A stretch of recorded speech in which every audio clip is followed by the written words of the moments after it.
You're watching CirqueCast, the podcast for everything Cirque du Soleil, featuring artist interviews, Cirque headlines, and the inside scoop to your favorite shows. So buckle in, sit back, and enjoy CirqueCast.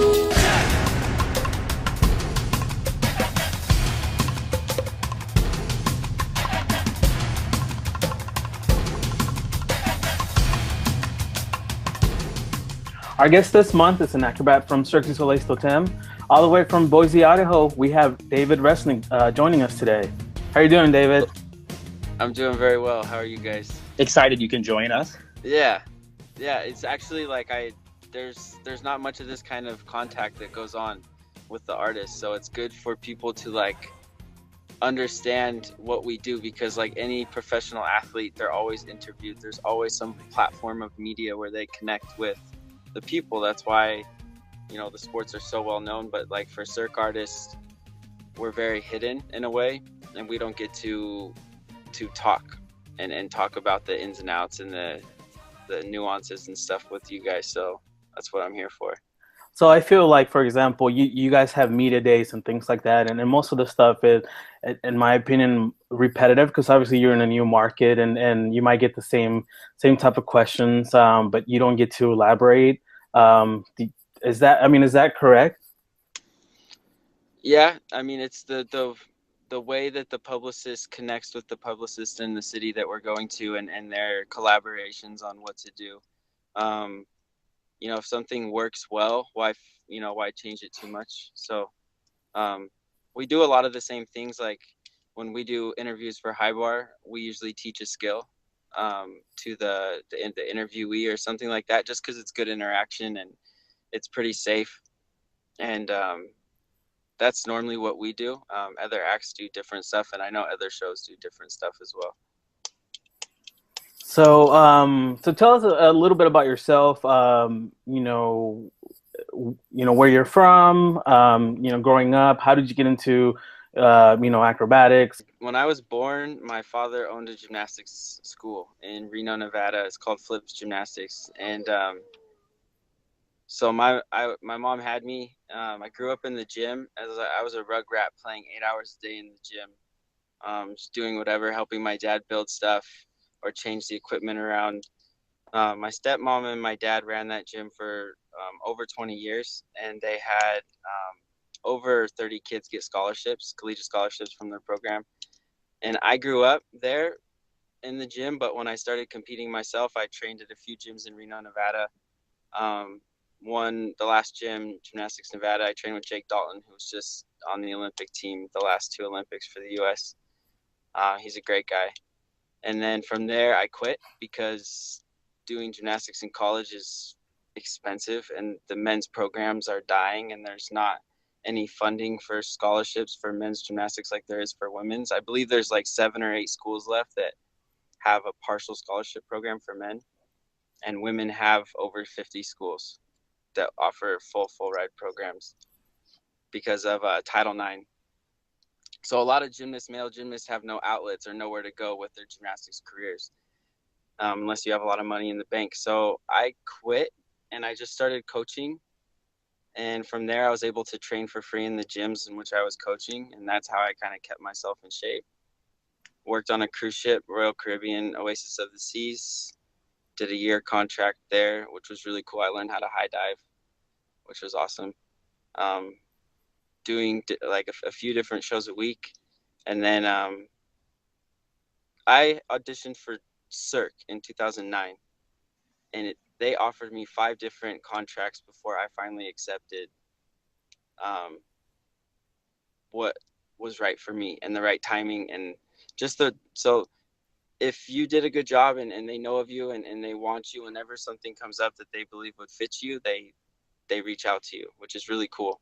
But I was going to school and struggles of whether to like be normal or run away with the circus. Like I didn't know what I really wanted to do. I kind of had 2 feet in one shoe. And so then Totem was just the right time. It's funny, I was in my geology class and I got a phone call from Canada, and I answered the phone because I didn't know it was Cirque, but I don't recognize the number. So you answer it and they said it was Cirque du Soleil. So I stepped out of my class and I came back in, and my teacher was upset that I got out of class to take the phone call. So I packed up my binder and my notebook, and I was like, so I'll see you later. I'm done with school. And I came and told my dad, because he's a coach at Boise State University. So Nice. I was going to Boise State at the time, go Broncos. And I told my dad, and about a week and a half later, I was in Montreal. And from there, it's 4 years and a few months with Totem. So when you say 5 contracts, were these like at different times they were saying, okay, can you come do this now? And then you said it wasn't the right time. And then say a few months or a year later, they asked you again? Yeah. So a couple of them were like, we have a general training contract for you for Alegria. And I said, no. And then the other ones are presentations. So there's a difference. If they reach out to you and they say, we want to present you for a role, that means that they're going to present you with other artists. They have them on like different profiles, and they present it to the artistic director. The artistic director makes the decision of who he or she wants. So you either can get a presentation, which is that, or they can say, we have a contract for you. So the Totem thing was not a presentation. It was, this is a permanent contract for this. Whereas some of the other ones were just like, we want to know if you'd be interested in being presented for this show, or another one was an on-call. So that was like immediate needs, ASAP. So they range. Some of them are contracts, some of them are not. It just depends on the situation. Now, prior to being with Cirque du Soleil, you said you grew up in the gym, your dad was in sport as well. So did you know about Cirque du Soleil from a young age? Is this something that you were like, I want to be there, I want to be on stage? Or is this something they're like, oh, this would be pretty cool to try out? Well, my coach, so my dad owned a gym. And at the time, this was in like the early 1990s, he had an Olympic, she made it to Olympic trials. He's on the national gymnastics, USA gymnastics staff, coaching staff, the national team staff. So during that time, he was kind of busy. So he brought in this Russian coach. His name is Oleg Dmitriev. And he was part of the original flying cranes from the Moscow circus. Like if you go back and watch a YouTube video, type in the white flying cranes of the Moscow circus, and they were like the first badass trapeze act, like clean, beautiful. It was gorgeous. So he was part of that, and their show came to Reno, where I was training.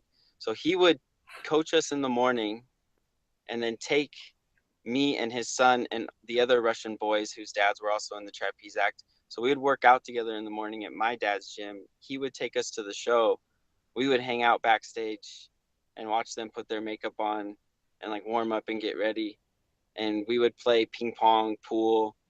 We'd just play around backstage on the props. So that was the time where like I think it was like kind of engraved in me without really knowing, it's something I would be interested in. It just was familiar. I was very familiar to being backstage, being around like a stage, watching my coach perform, consistently and constantly. Also the Russian culture, because there's a lot of that in Cirque, like getting to know that culture, because understanding that culture, I think is very important. And so yeah, it started there. And then whenever I saw a show from that point forward, I always had the feeling like, ooh, I want to do that. Like that, yeah, that'd be cool. Or like, you get like goosebumps on your skin, or like chicken skin. I always had that. So it was like a thought in the back that you don't pull out until like the right time. Well, you definitely waited for the right time. I'll tell you what. Yeah. You picked a dang good show to be a part of. Yeah, it's Totem's a special place. Tell us about your act in Totem. Well, the main act that I'm a part of is called Carapace, and it is it's a cool structure. It really is a cool structure. It's the skeleton of a turtle shell, and there's 2 high bars built into the structure that run parallel to each other, and then there's a tight power track that runs underneath us. A very tight trampoline that runs underneath us, and it's kind of shallow, the bottom of it, because when the stage retracts, it folds underneath itself. So it double backs on itself. So when that comes underneath us, we don't have a lot of room. I would say, honestly, in Carapace, you're limited a little bit because you bottom out. And what I mean by that is when you jump on the trampoline, you hit the bottom part of the stage and it hurts. So some of the stuff that would be possible if we had a real trampoline is not. But we do a lot of like more parkour type movements. It's a structure built to use your hands and your feet and climb and jump like a frog, and be very amphibious, if you will.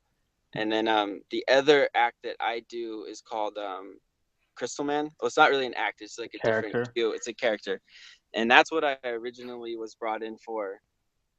And really, that's what I was originally brought in for. But I got bored way too fast, and we decided, like, it was a decision to do frog as well, so I could rotate and we could all build in and help each other.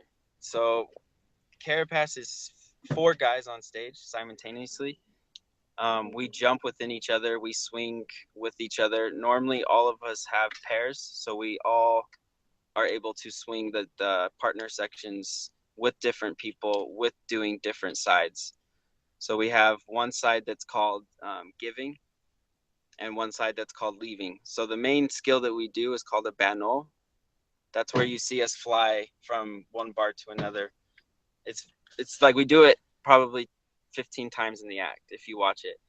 And the partner sections, being able to do both sides interchangeably with everybody takes a lot of work. It's a lot like the act Tourniquet in Corteo. Right. It's like that, but I think it's a little bit sketchier because you don't have mats underneath you. There's only 4 guys in the act. It's super fast paced. You're wearing a skin tight costume with tough makeup. Like it's pretty difficult makeup. And then also it's the opening of the show. So your warm up time is different. Your eating time is different. Everything is different compared to an act that would be at the end of the show, like Tourniquet. How's your training schedule? So we have, it depends on the needs of the act, really. If we're all doing well, we're healthy, we just try to maintain. So we'll train on stage for an hour and a half once a week. And then every day before the show, we swing for like 20 minutes, actually doing skills on the bar. And then personal conditioning and physical fitness. It depends. The Russians, they train all day.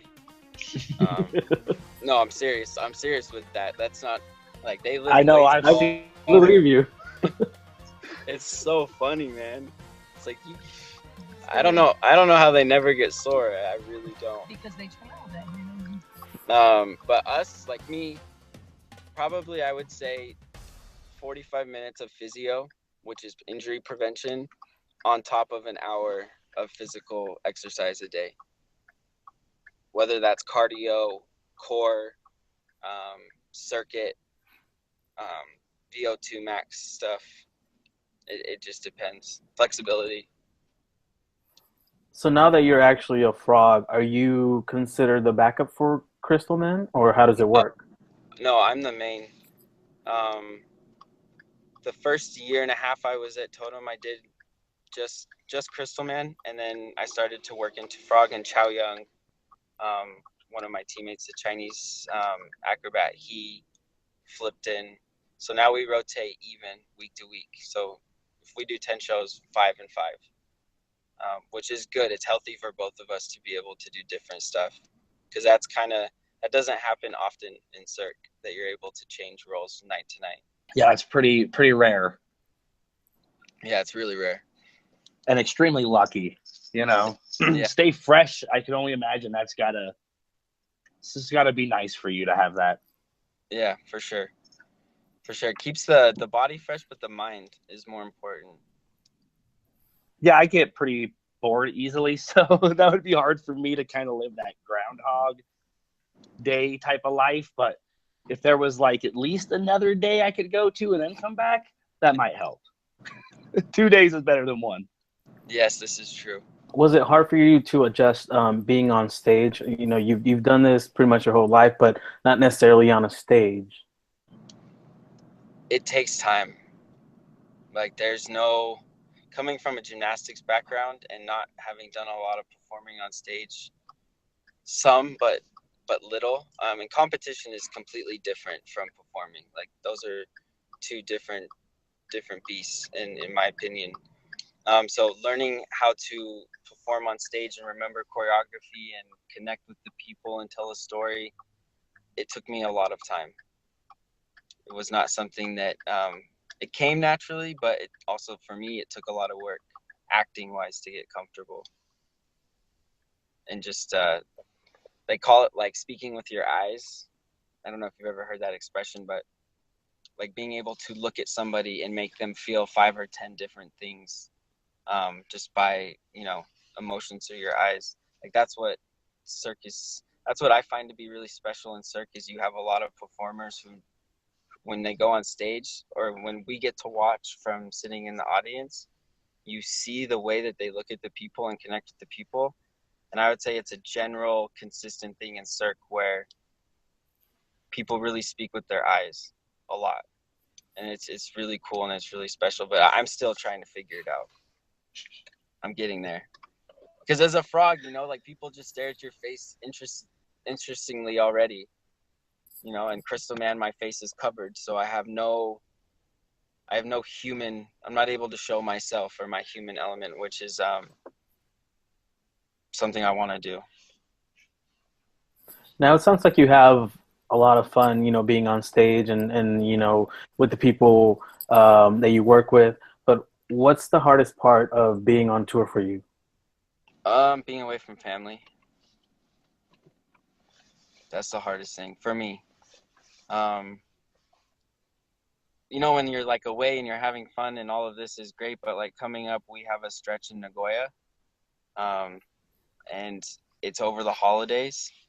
So it's for me, like, to be away from my family on the holidays is the hardest thing. And I always find like November, December, and spring, like, I always miss my family a lot through that stretch. But honestly, I don't really think there's anything hard about tour other than being away from your family. I think it's mostly a really enjoyable, positive experience. So you mentioned, Japan. What would you say is the major difference between the Japanese audience and, say, the American audience? The way that they show their appreciation. Example being? Sample is, so when we premiered in Tokyo, this was so funny. People came off stage like really confused. And they're like, are you sure the house percentage it was in the high, it was very high. And we're like, it was quiet. It was definitely Carapace. When we finished off tempo, which is the first partner section, normally we hear a roar from the crowd. And as all you heard, I could hear myself like breathe. Oh, no. It was so quiet. It was so quiet. But then as the act went on, I started to look at the people and I could see how like involved they were and how like they were taking in every little thing. They see everything. They see all the little things. They pay attention. They're so drawn into the performance because when you see their face, they're clapping their hands really fast and they're saying, you can hear them like murmur "sugoi," which means like amazing. When the Japanese people say "sugoi," it's amazing. And they do a lot of oohs and ahs, and so they do these oohs and ahs in very like detailed parts of the show, which other people in other countries don't clap for because they're too busy screaming and yelling and clapping. So much quieter. They don't stand up. They don't yell. They're very intuitive. They bring you flowers at the end of the show. That's a tradition in Japan. That's pretty cool. They'll bring you, like the ushers will bring everybody to the front of the stage, and they will stand there and hold their roses out and say arigato and bow like 10 or 15 times in a few seconds. And you have fans. Another thing in Japan is we have fans that like, we have a monk, like a Buddhist monk that comes to see our show. He has come to the show over 50 times already since we've been there. Nice. Yeah, and he yells. He actually yells. It's so funny. We know that he's in the audience because he knows our names, and when we come on stage, he'll yell our names and tell you that you're amazing, which is pretty cool. So compared to America, I would say that like they're more respectful, they're quiet, but they very much enjoy the show. Now, when you arrived to the first Japanese cities, which I think was it Tokyo? Yeah, Tokyo. So did that affect you a little bit? I mean, because I'm pretty sure you guys feed off of the audience, and going in there and not hearing anything. The first, and I know it was more for the clowns than it was for the acrobats. Like the clown fisherman and John Valentino. But for us, I would say it was a challenge actually for a while, and it kind of like made us put more effort out in a way because we wanted to hear them clap. But then I would say the hardest part was like towards the end of the run in Tokyo, when we're tired, and sometimes when we hear the people scream and we hear the people yell, that gets us going. That can, if a crowd gets into a show early, the show for us becomes so easy. And people come off, what you guys don't see is when people come off stage, a lot of people will ask like, how's the crowd? And like that'll spread through the tent. Like if it's a good crowd and they're raging, like after the first 3 acts of the show, everybody's energy output it just naturally goes higher. It's just like a sports team. It's like home field advantage, home crowd. And like we don't get that. So in Japan, they're so quiet. And then it becomes kind of ambiguous and robotic in a way. When you guys first arrived, or when you guys were in Tokyo, you had a lot more shows per week than you did in North America. Well, Australia, sorry. Aussie. Right. So you guys had more shows, correct? In Japan, yeah, 10 a week. Was that challenging? Yeah. What's challenging about it? So in the past, like when Corteo, Alegria, Dralion, like those shows, when they went to Japan, they would do 10 shows a week, 2 days off. So they would do 5 days a week, 2 shows a night, boom, 2 days off. Really good rest recovery time. Shows were at the same time, consistent. So your body's able to get on a clock. And when 10 show weeks are like that, they're easy. Like once your body gets into that rhythm, it's very easy. It's not hard at all.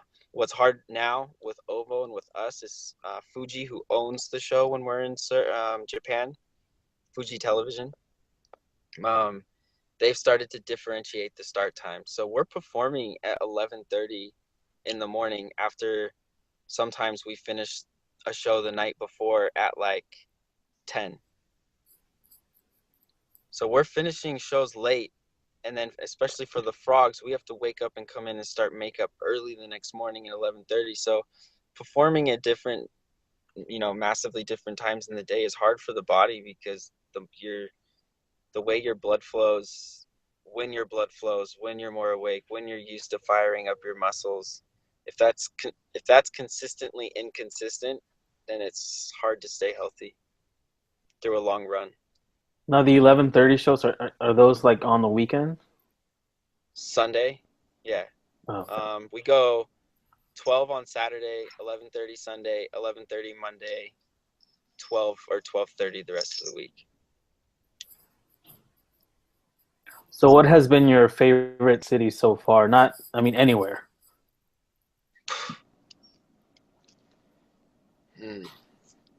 It's funny because they're all like at different times of my life on tour. So you reflect back to a city, and you remember what you were going through in your life at that time. So some cities, it could be skewed a little bit, on what I was dealing with, but I don't know why I really liked Vancouver, Canada. Like, Whistler's right there. It's so beautiful. I had my truck. This was another thing. I had my truck in Portland and Vancouver, so I really liked those cities because I was able to drive. And like I was able, because I'm an outdoors person, so I was able to drive into the mountains on a day off, or go to the beach, or go for romping, or 4-wheel driving and stuff like that.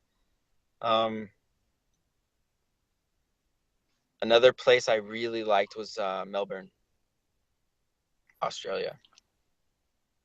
That place is really cool. I would suggest to anybody to go there. The art is amazing. The coffee, breakfast. The people are really nice. It's right by the ocean.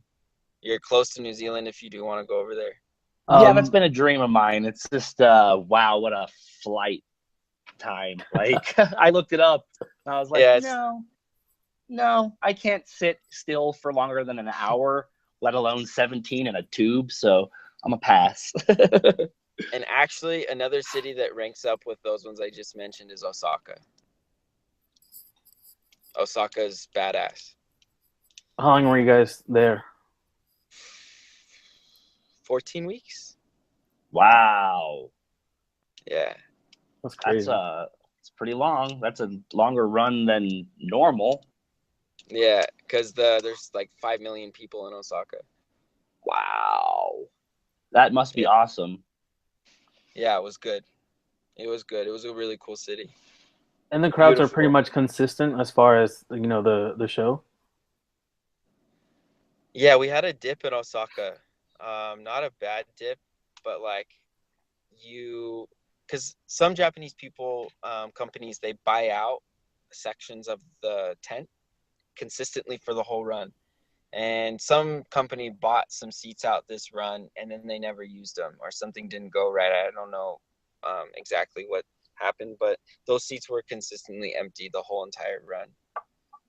So that was kind of a bummer, but pretty consistent. I would say more consistent than in other markets we've been to. There's a post that you had on your Facebook that I don't know, it's just caught my eye, and it was something, and it said, "I choose never to be satisfied." What did you mean by that? Like, and how does it apply to your life? I just believe that the human species and humanity in general has always progressed through evolution. And I feel that the humans have made drastic changes in their lives to get to the next progression of life and understanding life. So I figured if that's what our natural pattern is, then I can apply it in almost every sense. So for instance, I'm at Totem now. I'll be going to Corteo next year. So for me, I took a step out of myself and looked at things, and I was like, okay, do I love doing high bar? Yes, I love doing high bar. But I had been feeling a sense of a lack of, not motivation, but I wasn't being challenged, and I wasn't the worst one. I'm not the worst one in the room, which I don't know why I like to be in that situation, but it gives you a reason to work. And if we're going to do a physically demanding job like what we're doing, you should always be pushing boundaries, and you should always be accomplishing things, because your body does not last like this forever. And if you get comfortable just doing the same thing over and over again, that's all you're ever going to do. And that to me, I'm like, that's lame. So I had an opportunity to jump. I wanted to do move shows. I don't know if you guys knew Alia, the rings girl, before in Totem. She did the creation of O, the creation of Love, the creation of Salt and Balko, and the creation of Totem. Wow. And I look at her and I'm like, that to me is very impressive. That to me as an artist, she's been in so many different situations where she's, been stripped down, and it's okay, we're starting over. These are because every time you do something new, you conquer nerves, you conquer fears, you meet new people, you have new experiences. So I just looked around myself and I was like, I'm not satisfied here. Like, I'm hungry for something. And as soon as Corteo came up, like as soon as I heard that they were thinking about redoing it, I wrote to casting and I made it happen. Like I knew right then and there that was my chance. And I always wanted to do Corteo. So, funny story, go back to when I finished the cruise, when I was at the very end of my cruise ship contract. I had just signed an extension to cover for someone that was injured. And then Cirque messages me and says, we want to use you for Corteo. And I said no because I couldn't give them high bar footage because I was on the cruise ship and I was under contract. So there's nothing that could have been done. So here we are 4 years later and I'm going to Corteo. So I just believe in obsessing over something that you want, and you'll make it happen. If it's something you really want to do and you really want to get after it, and like I say for myself, like not to feel comfortable or satisfied, then, you know, go do something else and take the risk. A lot of people in Cirque are afraid to take risks. I mean, what we do every night is taking risks, not in that regard, but like in the regard of it's easy to stay on one show and do what you know how to do. And that's the truth. And it's consistent money, and that's what it is. But for me, performing isn't everything, and I have another life afterwards. So I'm gonna go get after it as much as I can, as hard as I can, and do as much as I can while I can. That's badass, dude. And it totally shows just in your personality and the stuff you post online. You know, you're very full of life and you got a good outlook on stuff. And I can tell you're definitely going to be one of the ones who, at the end of the day, has a lot of Cirque accomplishments under his belt. Thank you. I hope so. That yeah, dude. That was my goal coming in. And it's very true what Dara said. And you know, I usually don't ask this question, but what do you see yourself doing? You know, life after Cirque. What is it that you would like to do? Well, I like to do art. When I was in Melbourne, I got into street art and can work. I think it's super expressive and it uses the body. After Cirque, I would love to do something with art and create like a little cabaret type solo act that has nothing to do with acrobatics. But like I want to, and this is a very rough idea, but use something with paint and a canvas and make it something I can do it. I want to work for Cinzani. It's like one of the most famous dinner cabarets in the world. It's in Seattle and San Francisco. If you ever have a chance, go. It's amazing. But aside from that, I want to coach college gymnastics. And I want to win a national championship with a school that's never done it before. How long do you think you'll be in Cirque? Like, is this something you want to do for right now, for as long as you can, or? Well, I because I didn't take the contract with Totem to Europe, I don't get to go to Spain and do Europe. So I'm kind of salty about that a little bit, to be honest. Not salty, but like kind of bummed out. But if I do this Corteo tour, North America's 2 years. So on the third year, they go to Europe. And what's cool about Arena is they move so fast that I would get to see a lot of places in Europe. And for my breaks, I would be over there. So my goal is I want a 10-year jacket. That's a good goal, man. That's a pretty good goal. They took away the 5-year jacket. So it's like, so they have 1 in 10 now? Yeah, 1 in 10. So if you stay for 10, you know, you've earned it. Yeah, for sure. Well, how about this? Have you thought about doing maybe a brand new show, like joining from creation? Is that something that you would like to do? Yeah, I really wanted to do that actually. And this is Corteo's a recreation. So right. I mean, these are people who, you know, in the cast who have done the show, a lot of them, and it's nothing new, but it is still it's a creation process, and it's a chance to redevelop the acts with creation time, because it's hard when you're touring to recreate an act. So I'm actually kind of looking forward to getting in there and looking at not different things to do, but having the time to explore rather than being rushed into an integration, and not, you're creating it. So your conceptual ideas for the act are there from the base. So you really have a good understanding for the act and what needs to be done. But I would love to do a creation. If the opportunity comes, I might jump on it. And how long will the recreation for Corteo be? I don't know the exact time. I know my estimate is 4 months, like from when I get there. So I'm sure that it's already started. Like Cirque is on top of the engineering and all that stuff. That happens way in advance. So I don't know exact, but I know it'll probably the same time as OVO.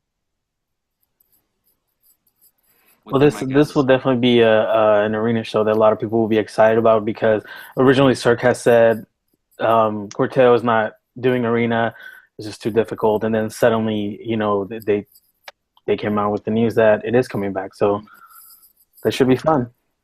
Yeah, I'm super excited, really excited. You mentioned, you really don't have this sort of communication with the people in regards to being an artist and an athlete, but is there anything that you would like to say that you feel like it's worth mentioning? I mean, I'll just speak from the background of where I came from to like all the male gymnasts out there, and or any performers that are interested in performing. Cirque is the one company in the world that will provide like stability. For example, if you go to the bank for a mortgage for a home and they see you work for Cirque, you're going to get a loan. If you do that with any other performing company, that's not going to happen. It just isn't, because it's not the consistent income. So I would just say that especially because I came from gymnastics and I had trained my ass off for 20 plus years and there was no payout, and I wanted to keep going. And this is a great opportunity to keep going, make a career out of what I worked so hard in my life for. That's what I would say to all the people out there that quit and then never touch it again, is think about it. Think like you could take all the people don't know what happens in the gym with breaking fears and hitting the bar, crashing, injuries, blood, difficulties of growing up as a kid and sacrificing all that time. So that's the only thing I would say. Thank you for supporting and coming to the shows, because we wouldn't do it if it wasn't for all of you guys. That's for sure.